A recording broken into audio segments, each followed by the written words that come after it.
A mí lo que me ha indignado es que Tamara, cuando Michu la ha necesitado, no ha estado, y ahora que se ha muerto, aparece para poner la mano. Michu, por desgracia, era una persona humilde que necesitaba pues ayuda también de su familia, tanto de su hermana como de su madre, ayuda económica. Por ejemplo, Tamara nunca la ayudó, nunca le preguntaba, mira, ¿tienes para la niña? ¿Tienes para comer? ¿Tienes para...? No.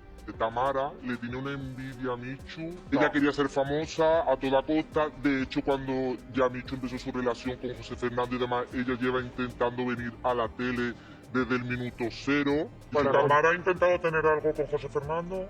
Sí. ¿Cómo? Me parece muy mal que Tamara esté aquí de hermanísima cuando no era así, porque Michu resulta que en el mismo bautizo de Rocío, yo no sé si Tamara se bebió una Coca-Colita en mal estado o lo que pasó, pero iba a por José Fernando. El 31 de julio se ha convertido en otra fecha más marcada por el espectáculo mediático que rodea a la familia Ortega Cano y su entorno. La maquinaria televisiva no se detiene, y Mediaset ha vuelto a evidenciar que no tiene ninguna intención de dejar en paz el asunto que involucra a Michu, Gloria Camila, José Fernando y Tamara. Lejos de apaciguar las aguas, parece que el objetivo sigue siendo agitar todo lo posible cualquier recuerdo, cualquier dato, cualquier testimonio que pueda alimentar el drama. Lo más significativo de la jornada ha sido la aparición en plató de Saray Carrillo, una mujer que algunos recordarán por su paso por programas de cocina en la televisión pública, pero cuyo interés actual parece estar enfocado en consolidar una presencia duradera en la pantalla chica. Aunque no se ha comentado abiertamente en el programa, Saray ha estado presente en otros espacios televisivos y no oculta su intención de convertirse en una figura reconocida del medio. Su presencia no ha sido casual, sino que responde a la necesidad del programa de seguir escarbando en la historia de Michu a través de sus supuestas amistades. Lo que realmente llama la atención, y al mismo tiempo genera una profunda incomodidad, es la facilidad con la que se han ventilado detalles extremadamente personales sobre una mujer que falleció hace apenas un mes.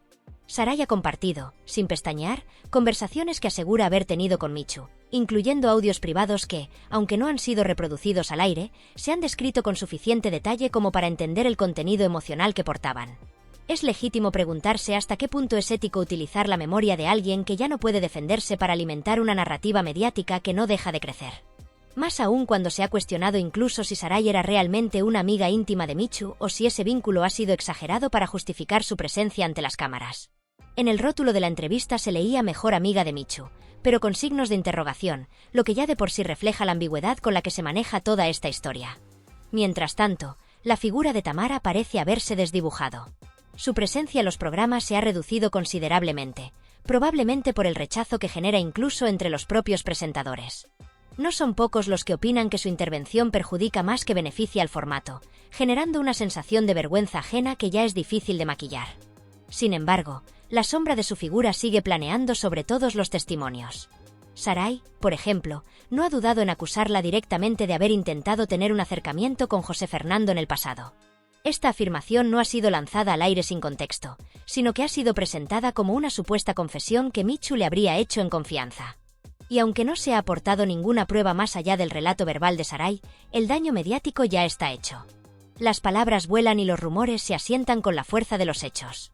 En paralelo, ha irrumpido en otro plató Conchi, hermana de Ortega Cano, que ha decidido tomar la palabra para defender a su familia y ofrecer su propia versión de los acontecimientos. En un vídeo anterior se había anticipado su aparición, y finalmente se ha hecho presente para añadir una capa más a este embrollo. La sensación de descontrol es total. Cada nuevo testimonio parece contradecir al anterior, cada voz que se suma lo hace sin filtros, sin matices, con una naturalidad pasmosa para hablar de personas que en muchos casos ni siquiera pueden responder. José Fernando, en particular, es un personaje completamente silenciado por sus circunstancias personales. No tiene la posibilidad ni la plataforma para salir a desmentir o aclarar nada, y eso convierte a todos los relatos sobre él en versiones unilaterales, manipulables a placer por quien quiera hablar en su nombre. Y es que, según lo que ha trascendido hoy, la relación entre José Fernando y Michu ya estaba completamente rota en el momento de su fallecimiento. Se asegura que no existía ningún vínculo afectivo entre ellos, y que la última vez que se les vio fue en un contexto tenso y completamente distante.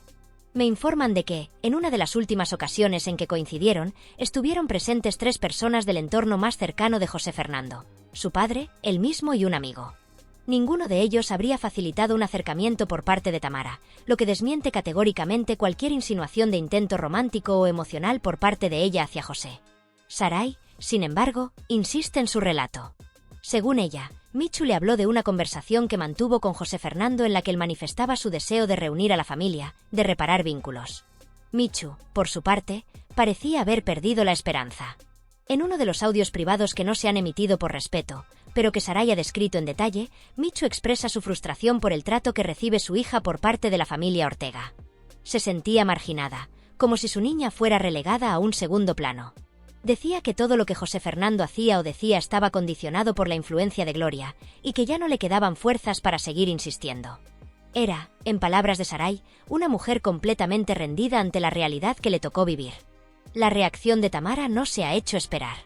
Me ha escrito directamente para rechazar todas las acusaciones vertidas en su contra. Asegura que jamás intentó acercarse a José Fernando, que apenas coincidió un par de veces con Sarai y Michu, y que todo lo que se ha dicho sobre ella es completamente falso. Dice que estuvieron en un hotel un par de días, junto con otra conocida televisiva, Dakota, y que no hubo ninguna relación más allá de esa breve convivencia. Sin embargo, Sarai afirma que estuvo en casa de Michu, que ella también durmió en su hogar, que compartieron comidas, confidencias, momentos. Dos relatos completamente opuestos, y el público, una vez más, en medio, sin certezas. Como si todo lo que se había dicho hasta ahora no hubiese sido suficiente, durante la emisión en directo se rescató una declaración pasada que vuelve a poner sobre la mesa el espinoso asunto de las intenciones atribuidas a Tamara hacia José Fernando. Esta vez, la afirmación no provino de una fuente nueva, sino que fue reciclada de lo ya dicho por un primo del propio José Fernando, quien en su momento aseguró que Tamara habría intentado tener algún tipo de acercamiento personal o sentimental con él. Aunque esa declaración tuvo su eco cuando surgió originalmente, el hecho de que vuelva a utilizarse como elemento de debate en plena retransmisión en directo no hace más que evidenciar el nivel de desgaste al que se está llevando esta historia. El programa, en su afán por mantener viva la tensión narrativa, no duda en volver sobre los mismos temas, incluso si para ello hay que manipular los tiempos, los protagonistas o las intenciones. Lo verdaderamente alarmante es cómo se reciclan estas frases sin ofrecer un nuevo contexto, sin profundizar, sin cuestionar su autenticidad, sin contrastar las conversiones oficiales, sin verificar si la fuente ha reiterado o desmentido esa información. Simplemente se menciona, se lanza como una bomba de humo emocional al público, y se permite que la duda, la especulación y la intriga sigan alimentando el espectáculo. Así, con cada emisión, con cada presencia en plató, con cada entrevista improvisada, se van entrelazando versiones que no hacen más que crear una maraña de relatos contradictorios. Cada intervención que se incorpora al relato principal no solo genera más ruido, sino que multiplica la confusión. Se trata de un juego de versiones donde ninguna se asienta con firmeza porque todas están sostenidas sobre arenas movedizas.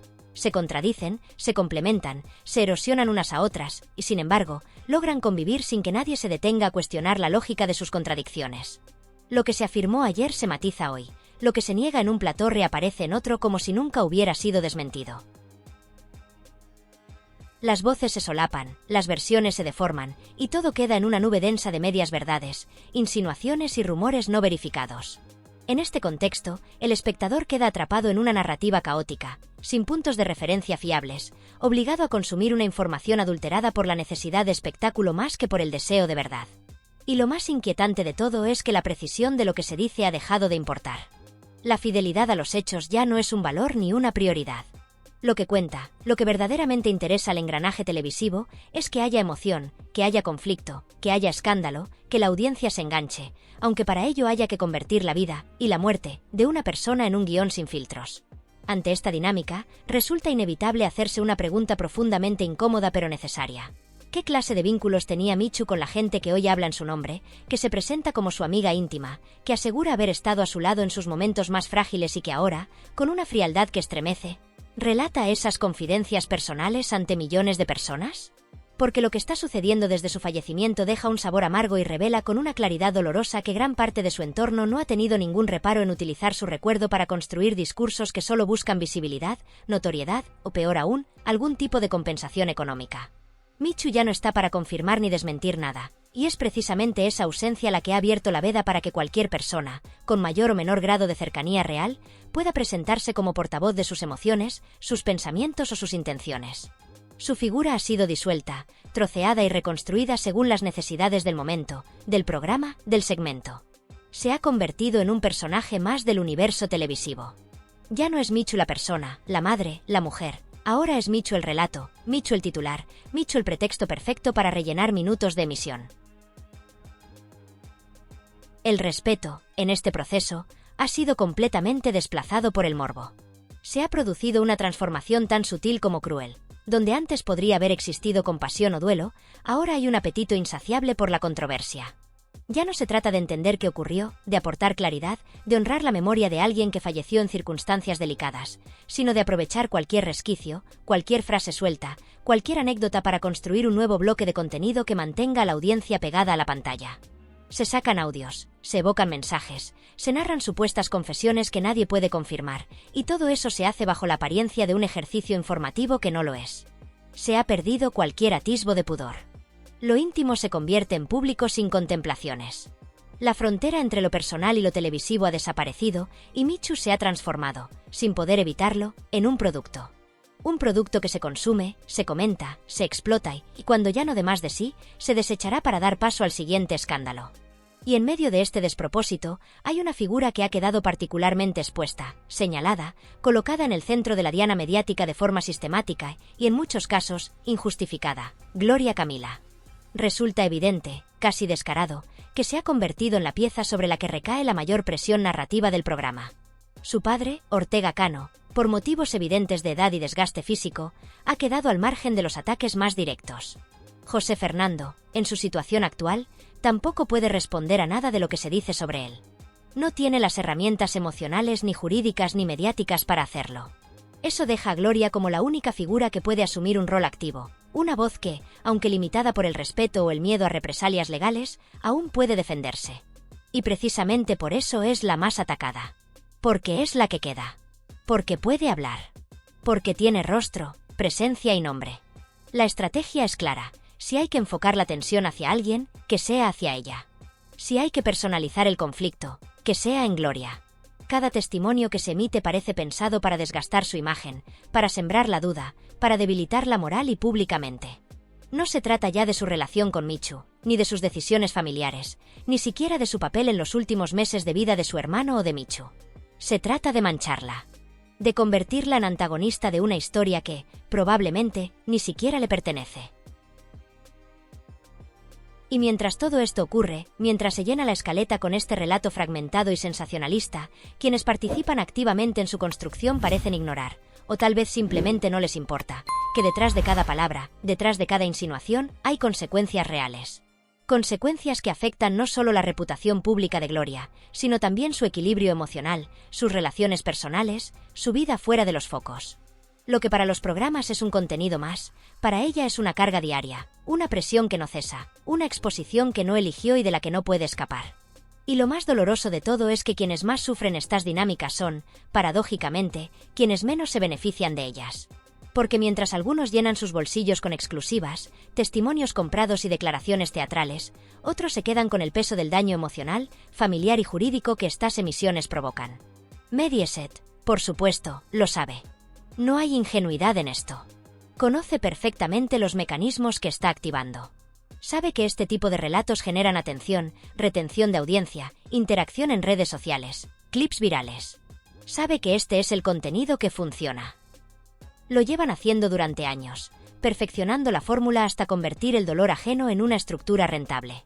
Pero también saben, y esto es lo grave, que esta estrategia no es inocua, que genera víctimas, que revictimiza a personas que ya están viviendo procesos dolorosos, que convierte la tragedia en un producto de consumo y a sus protagonistas en marionetas dentro de un teatro que se presenta como información pero que en realidad es puro espectáculo.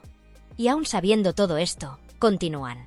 Porque en este modelo de televisión, la ética siempre cede ante el rendimiento. Así llegamos a un punto donde la verdad ya no es un objetivo, ni siquiera un valor deseable. La verdad se ha perdido entre el ruido, entre las versiones que se contradicen, entre las emociones manipuladas, entre los intereses económicos que dictan la línea editorial. La verdad ha dejado de importar. Solo importa que haya algo que contar. Que la audiencia no se aburra. Que el show continúe, cueste lo que cueste. Y en ese camino, la memoria de Michu, la integridad de José Fernando, la dignidad de Gloria Camila y el dolor de toda una familia se convierten en daños colaterales. Daños que, por supuesto, no saldrán en pantalla. Es inevitable preguntarse hasta qué punto se puede manipular un recuerdo o una historia personal con tal de encajarla en los engranajes del espectáculo televisivo. La historia reciente que ha sacudido la actualidad mediática en torno a la figura de Michu, la expareja de José Fernando, parece haber sido utilizada como pieza central de un culebrón que no conoce límites. Una vez más, el plató de televisión se convierte en el escenario donde lo emocional, lo privado y lo doloroso son sacrificados en nombre del entretenimiento. Y es que las declaraciones que han ido saliendo a la luz, unas tras otras, no solo generan confusión, sino que trazan un retrato borroso donde la verdad importa poco y lo importante es mantener el interés del espectador. Entre las revelaciones más llamativas, se ha vuelto a mencionar en antena aquella vieja confesión de un primo de José Fernando, quien afirmaba que Tamara, la sobrina de Michu, intentó tener una relación con él. Este tipo de informaciones, que ni se contrastan ni se contextualizan, sirven únicamente para seguir alimentando el fuego. Así, cada intervención lanza una nueva versión, una nueva insinuación, un nuevo hilo del que tirar para mantener la tensión narrativa. Las versiones se solapan, se contradicen entre sí y, al mismo tiempo, se retroalimentan en una dinámica enfermiza donde la coherencia es lo de menos.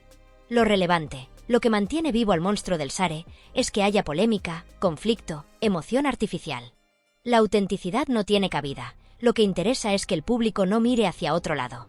Todo esto nos lleva inevitablemente a cuestionar qué clase de personas rodeaban a Michu cuando aún estaba con vida.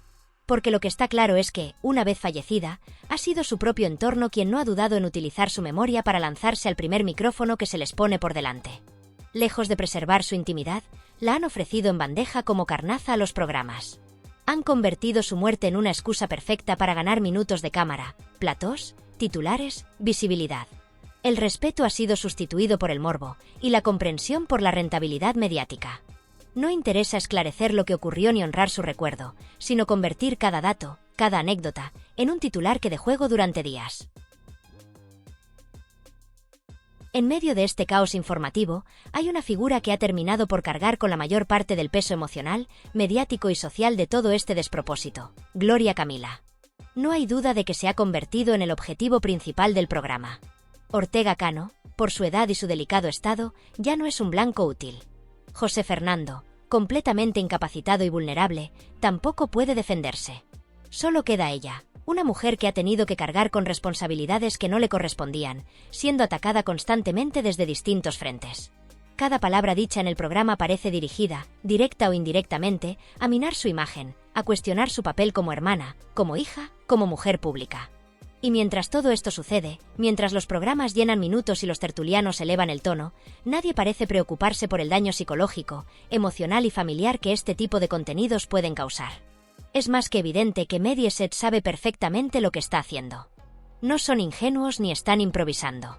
Este tipo de formatos están milimétricamente diseñados para provocar debate, viralización en redes y polémica continua.